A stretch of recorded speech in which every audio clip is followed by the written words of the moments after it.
মেয়েরা কখনো কারো মেয়ে, কখনো কারো বোন, কখনো কারো মা। অথচ এই পরিচয়গুলোর মাঝেও মেয়েরা তাদের স্বতন্ত্র পরিচয়, তাদের স্বপ্ন আর ইচ্ছেগুলো নিয়ে কতবার হারিয়ে যায়। একটা মেয়ের জন্মের পর থেকেই যেন তার দায়িত্বের ভার বয়ে বেড়ানো শুরু হয়। সে হয় পরিবারের জন্য স্নেহ আর ত্যাগের প্রতীক। ছোটবেলায় তার চোখে হাজার রঙের স্বপ্ন থাকে। সে হতে চায় ডাক্তার, ইঞ্জিনিয়ার, শিল্পী, কত কিছু।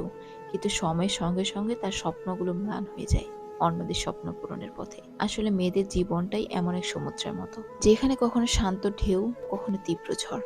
তারা সবসময় শক্ত মনে হলেও ভিতরে থাকে এক গভীর সংবেদনশীল হৃদয়। এই হৃদয় ভালোবাসা দিয়ে পূর্ণ, কিন্তু কষ্ট আর ত্যাগের গল্পও সেখানে লুকিয়ে। একটা মেয়ে হয়তো সারাদিন হাসি মুখে সবার জন্য কাজ করছে, কিন্তু রাতের আধারে চোখের জল মুছে নিজের যন্ত্রণাগুলোকে চেপে রাখে। মা যখন সন্তানের জন্য নিজের স্বপ্ন বিসর্জন দেয়, কিংবা এক বোন যখন ভাইয়ের সুখের জন্য নিজের ইচ্ছেগুলো দূরে সরিয়ে রাখে, এসব কেবল তাদের ত্যাগ নয়, ভালোবাসার নিঃশব্দ চিৎকার। তারা কখনো নিজেদের কষ্টগুলো প্রকাশ করে না, কারণ তারা চায় সবাই সুখে থাকুক। কিন্তু মেয়েদেরও তো একটু ভেঙে পড়ার অধিকার আছে, তাদেরও তো একটু সহানুভূতি দরকার। কথা বলুন, বোঝার চেষ্টা করুন। মেয়েদের ইমোশনগুলো ছোট করে দেখবেন না। তারা কেবল ত্যাগের প্রতীক নয়, তারা অনুভূতির প্রতিচ্ছবি। তাদের কথা শুনুন, তাদের ভালোবাসার ত্যাগকে মূল্য দিন। মেয়েরা কাঁদে কারণ তারা অনুভব করে। মেয়েরা হাসে কারণ তারা শক্তিশালী, কারণ তারা জানে জীবনটা সুন্দর করে তোলার দায়িত্ব তাদেরও আছে।